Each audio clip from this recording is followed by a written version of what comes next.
The Shock Therapy Podcast. It's that boom, boom, boom.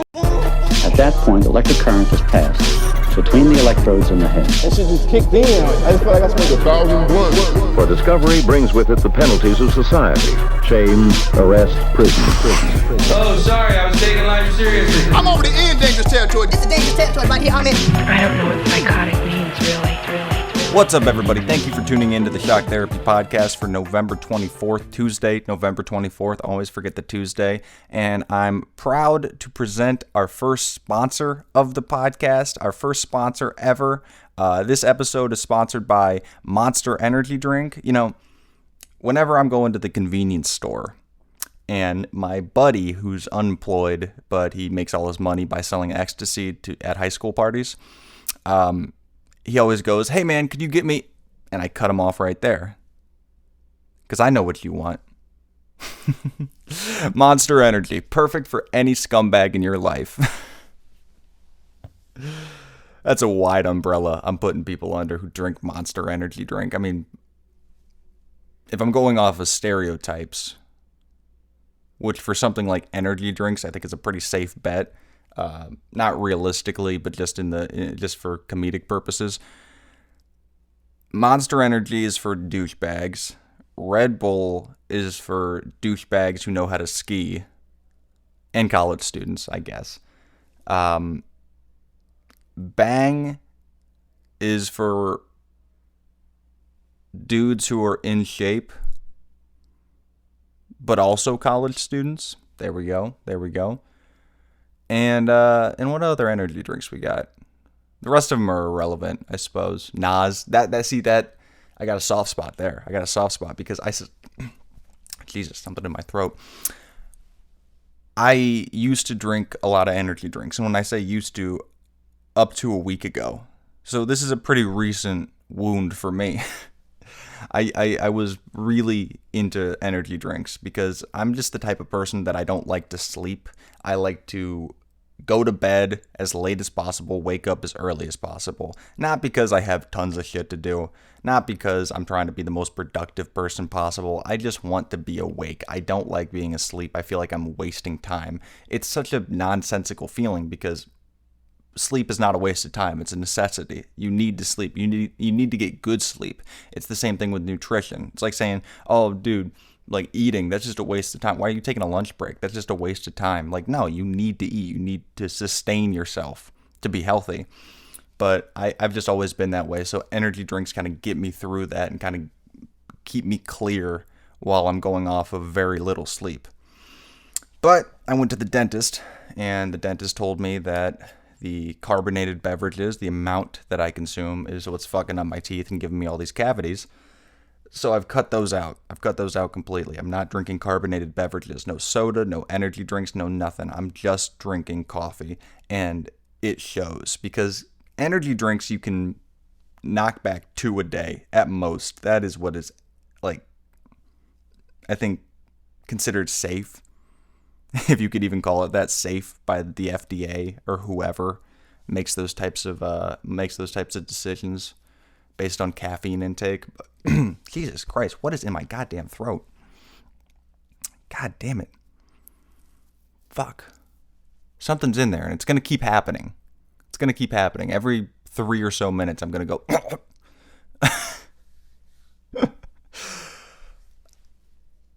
But coffee has a variety of strength levels. Some coffee is a lot stronger than others. You know, some of it probably has like a ton of caffeine, while some is super light on the caffeine.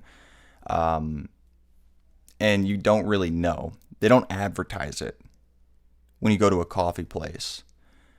Like, they don't advertise, this is how many milligrams of caffeine typically is in this cup of coffee. That they don't ever say that.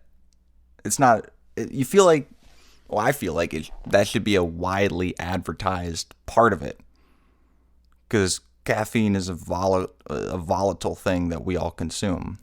It can fucking kill you. It can kill you. It's not really great for you because it speeds up your heart rate.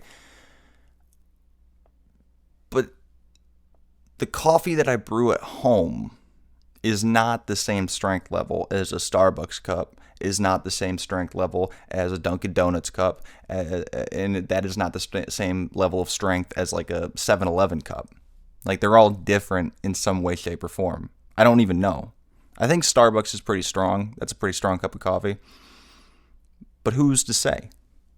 Who's to say? If you don't really know, you don't really know. I don't know if it has to do with the beans, has to do with the brewing process. Who really knows? But I have been drinking a ton of fucking coffee. A ton of fucking coffee. And I'm just trying to retrain myself to not like sugar as much, because I am a fucking addict when it comes to sugar. I'm an addict in a lot of ways. If you've seen my podcast before, you know that I have struggled with addiction in many different facets of my life. I've been addicted to drugs, uppers, basically, like Adderall and Ritalin and shit like that. I've had my problems with marijuana and alcohol, which I think every addict, that's like the starting point and the finishing point. Well, not the finishing point. Heroin addicts, I think, end on heroin. But if you're getting off of it, a lot of addicts, they go back to just smoking pot. And they're like, well, okay, I'm going to cut everything else out. But pot, man, that's not bad for me. I can do that all the time. And then you end up making your whole life about marijuana. And you're still a fucking addict. So you can't stop doing it. Just because it's not chemically addictive the same way that alcohol or cocaine is, doesn't make it any less addictive to you. Because if you rely on something to feel good, then you're going to continue to rely on it to feel good. So that's kind of how I've gotten with sugar as well. Now, sugar is chemically addictive. That's a different thing.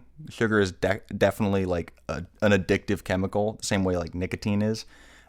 If you consume it the next day, if you've ever noticed this about yourself, if you consume a bunch of sugar, you're going to feel like shit. And then the next day, you're going to want to fucking eat a ton of sugar, even if it's not normally a part of your diet. The next day, after you ate all that big bag of fucking Halloween candy or whatever, you're going to be like, where's that bag of fucking candy? I need to get more into my body right now because it's super addictive. But if you can beat those couple of days, if you can just go like 5 days straight, no sugar, then you're going to be out of it. You're going to be out of it. Same thing with fast food. Fast food, if you eat it consistently every single day, you're going to crave it like a motherfucker. But if you just cut yourself off for a week, you're going to think, damn, like I felt like garbage when I ate that stuff. See, this dentist appointment has sent me down this rabbit hole of self-improvement because I'm the type of person that I won't change for the better unless a professional tells me to. It has to be like a doctor. I can't just take like colloquial advice from other people. I can't take anecdotal advice from other people. It doesn't resonate with me. If somebody says, oh man, you should start working out, I'm like, who the fuck are you? What do you know? You don't know shit. You're not a doctor. But then if a doctor says, you really need to start working out, I'd be like, all right, I'm hitting the gym because you're a doctor. You went to med school for this. I believe your opinion. I trust you in this capacity. So when the dentist tells me, yeah, you got a couple cavities, like you need to stop drinking carbonated beverages, specifically soda, because it's a mixture of like the acid in carbonated beverages as well as the sugar. It's like a mix of all that shit. And it's super bad for your teeth. It kind of got me thinking like, fuck, man, like I don't want my teeth to be all fucked when I'm 40. I don't want to have like gross mouth, yuck mouth. Oh, Jesus Christ. Oh, there goes old yuck mouth McGregor. His corn-colored teeth. My teeth are already pretty bad looking, but I think if I just cut that shit out, start whitening, then I should be fine.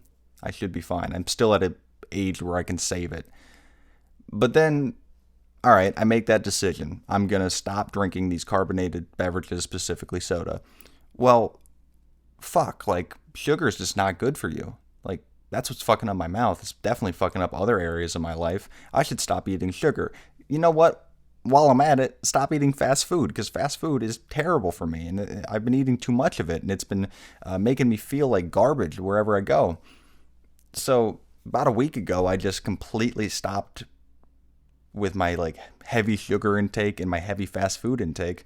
And it was hard for like 3 days. And then once I stopped. And I've stayed committed to it. You know, I got my 1 week chip.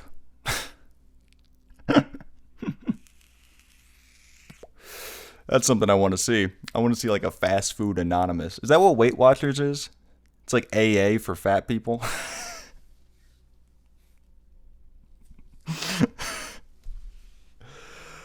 Everybody goes in there and they're like, all right, I've been 2 months clean from Big Macs.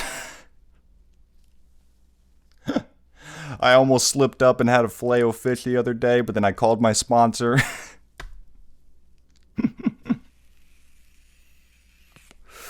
No, I've been 1 week off of it, and I already feel a lot better.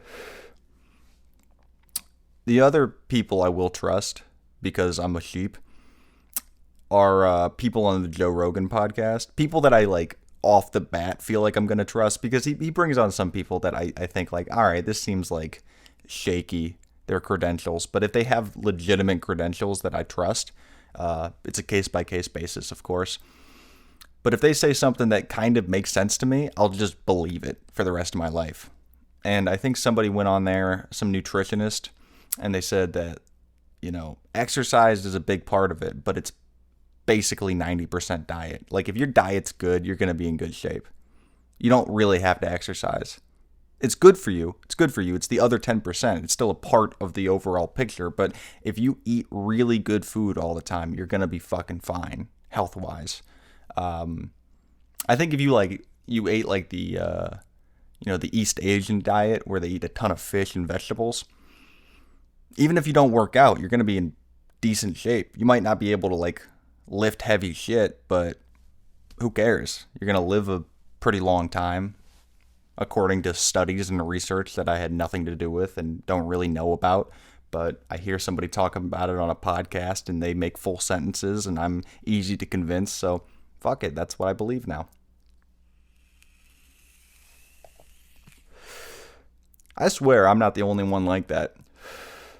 I think most people are like that. I think most people are pretty gullible, pretty easy to convince.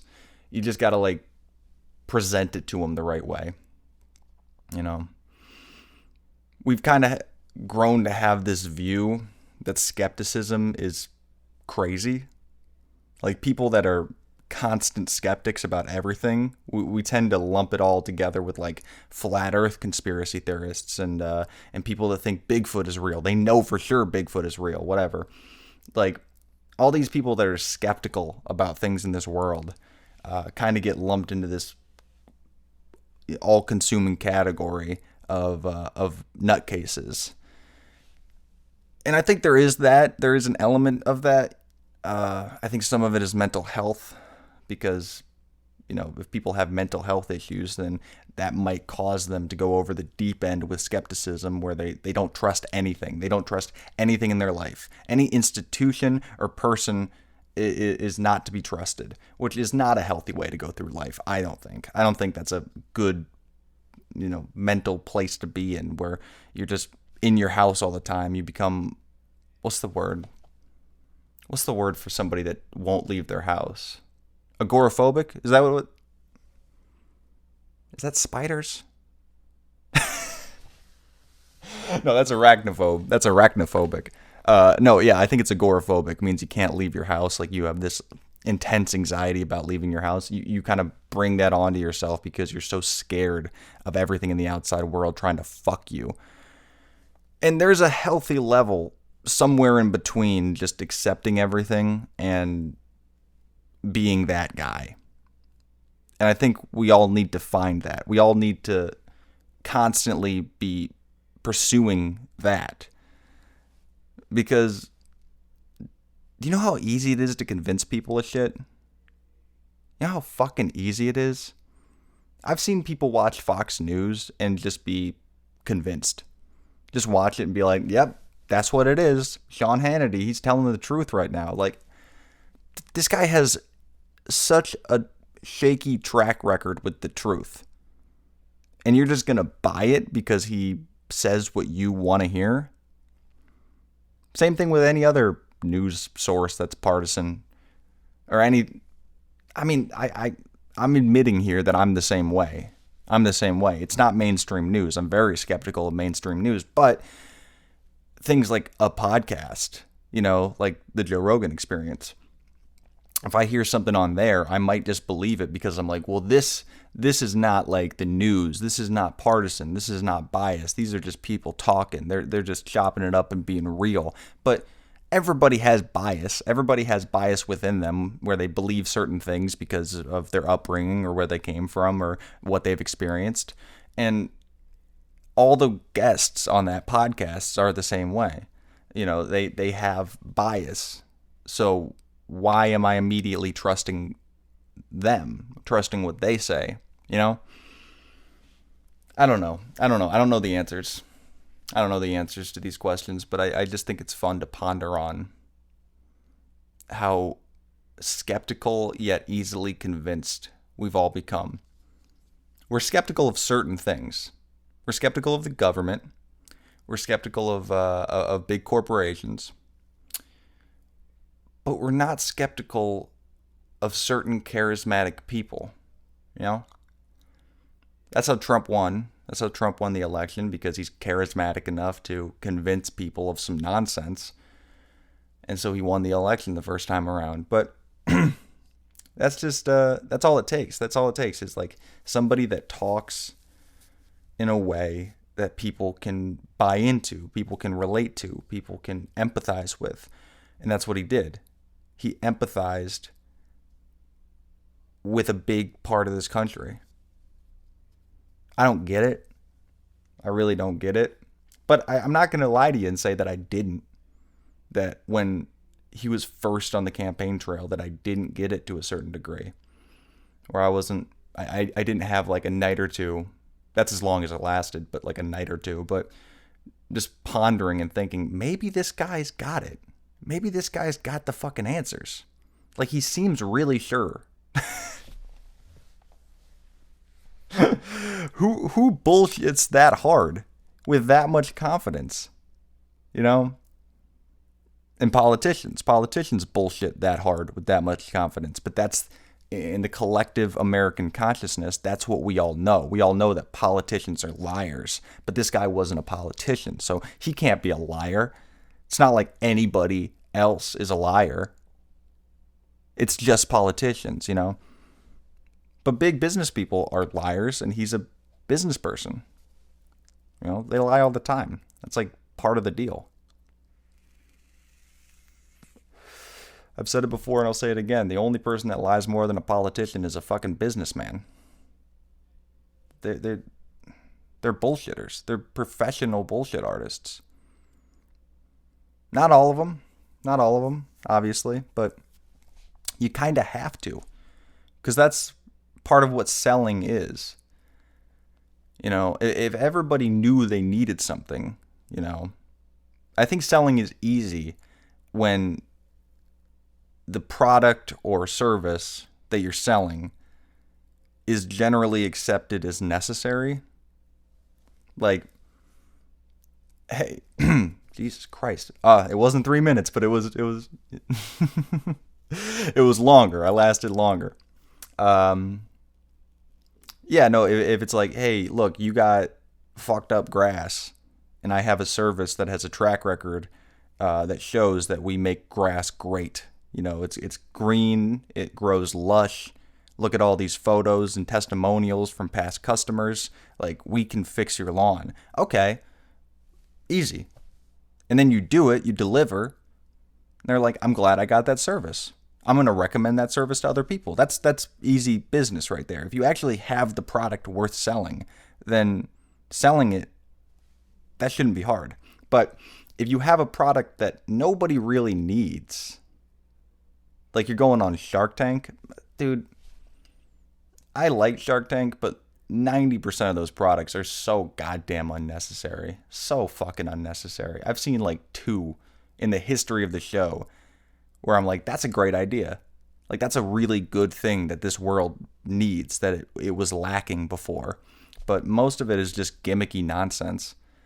gimmicky, nonsensical products that just plays into our consumerism, that plays into these like tendencies we all have to just buy things because they're new and exciting, or they're flashy, you know. But that's a good salesman. If you can sell something that's super unnecessary, nobody fucking needs this shit, you're lying to a certain degree, because you're trying to convince that person that they do need that shit. Even though you know they don't, you're trying to convince them that that's what's going to make their life complete. That's the basis of all sales. You know, you don't have this and your life feels incomplete. But if you had this, maybe it would feel complete. Now, they don't go right out and say that, because obviously people would be offended by that statement. But I think that's how it goes. That's how it goes. You just got to convince everybody that you have the answers. You have the product. My mom always tells us, like, hey, if you guys got good ideas, let's bring them to Shark Tank. You know, kind of as a joke. Like, whenever we watch it, it's almost on cue that during the commercial break, she'll be like, all right, guys, what's our idea? What are we bringing, you know? And I always think in the back of my head, like, I don't have anything revolutionary. I don't have any idea that's revolutionary at all.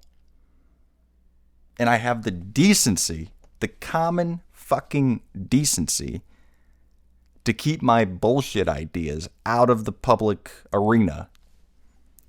Because I don't want to sell something to people that they really, really don't want or need. I would feel wrong, you know? I would feel bad about that shit. Because I want to make entertainment content. That's my overall goal in life, is to make entertainment content for people. I want to make podcasts. I want to make movies. I want to make music videos. I want to make music. I want to make all these things that people can consume for entertainment purposes. But I've always kind of been turned off by musicians that, I'm going to say musicians specifically, that play on this marketing deal. You know, their music isn't revolutionary, their music isn't great, but they are such great marketers that people listen to it. You know, I like musicians that do what they do it incredibly well, they found their lane, and they have a tight-knit audience who buys what they're selling. They're not trying to get it to the masses. Now I sound pretentious. Now I sound pretentious as fuck. I'm going to cut myself off right there because I sound super duper pretentious. But that's just how I feel. Like, I don't know, like a Drake type musician. I can shit on Drake all day. The fucking fake patois shit, that's enough right there to send that guy down the river of being a hack. But I think what I really dislike about the guy is that he's pivoted himself. He started out with this like pop rap style that I think was incredibly genuine. I think it was Thank Me Later, the first tape he came out with that got some success. That felt genuine to me. Listening to that, going back and listening to that feels like him. And then what he's doing now is just anything semi-popular or anything that, you know, somebody else did first that he feels like he can cash in on. That's what he does. That's the fake patois stuff is okay. Dance hall music. Dance hall music is not super popular in America, but it's great. It's really good. So I'm going to take dance hall music, water it the fuck down with my Drakiness, and present it to the American public like I had a great idea. You know? I don't know. I just don't like Drake. I don't like his music. I don't like what he represents in the music industry. I hate to say sell out because that's me continuing to sound a little bit pompous, but that's what that is. That's what selling out is. Any beef that he's had with other rappers, I don't know why Meek Mill didn't just like tear him to shreds. That will always befuddle me. Why Meek Mill didn't just absolutely tear that guy a new one, you know? Like, because when Pusha T came at him, because Meek Mill is a really solid artist, and Pusha T is going to go down as a legend. When Pusha T came at him, there was no coming back. There was no coming back from that shit. He fucking bodied him. He pulled out old shit. He pulled out dirt that nobody even knew about Drake. That's how you do a rap beef. That is how you execute in a rap beef. You know, like the famous 8 Mile scene where he's talking about like, oh, like you go to a private school. This guy's no gangster. His real name's Clarence, and Clarence lives at home with 2 parents, and Clarence's parents got a real good marriage. Like, he's talking about stuff that people might not know about the guy that he's battling, and like they're like, oh shit, like he's bringing up some shit. He's bringing up some shit I didn't even know, and that actually, like, that's great dirt right there. And Drake had nothing on Push. He had nothing really, but that's how you execute in a rap beef. And Drake just kind of bowed out. Once Pusha dropped the story of Adion, he bowed out of everything. He's like, I'm not even going to touch this because this dude just got me, which is respectable in its own way, like just to know when you're beat.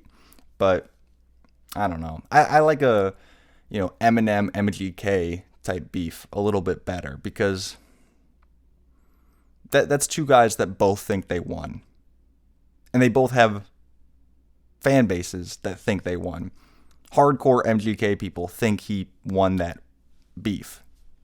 I guess you can't really win beef because music is so subjective. But Eminem fans think he won the beef. Now, I'm not an MGK fan, and I'm not a modern Eminem fan. He had the classics back in the day. He's had plenty of great music throughout his career. He's one of the most influential artists of all time. Top 5 most influential hip hop artists of all time. So I'm not gonna try to take anything away from the guy, but Eminem's music these days is not great. It's not good. But he beat MGK for sure, without a doubt. Like, he just had a better diss track. Like, I have no doubt in my mind about that. I heard them both. MGK's was a little bit poppier, a little bit more exciting to listen to, just in the head bobbiness of it. It had a hook. And Eminem came at him with a diss track, with a real diss track. I want to make a whole episode about that someday. Some of my favorite diss tracks throughout history. Young Dolph's 100 Shots. That's another one. That's another great one. How the fuck did you miss with a whole 100 shots? You had 100 shots and you didn't hit one. Like, that's great. 50's whole thing with Ja Rule, where 50 just tore him a new one. That's great stuff. Obviously, the Tupac Biggie shit. Like, they had some great ones throughout the years. Which I think, even though I prefer Biggie as an artist, I still think Tupac won.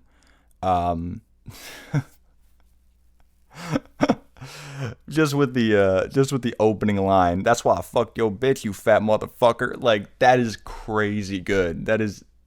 There's no getting better than that. Just putting it on the table, putting his dick out on the table. That is some classic rap beef right there. Fuck, I love hip hop beef. If you can't tell, it's like one of my favorite fucking things ever.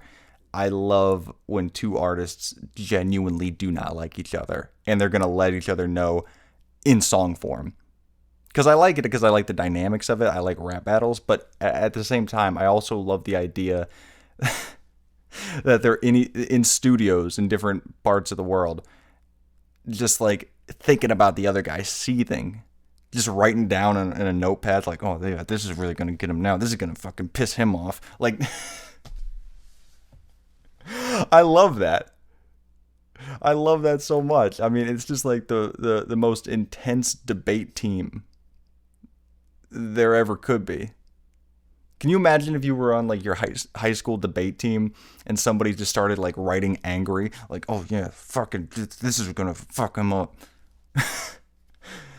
My points on the Gaza Strip are gonna they're gonna end this whole debate. Nobody can even go after me. They're gonna cut the music after my shit. Fuck, man.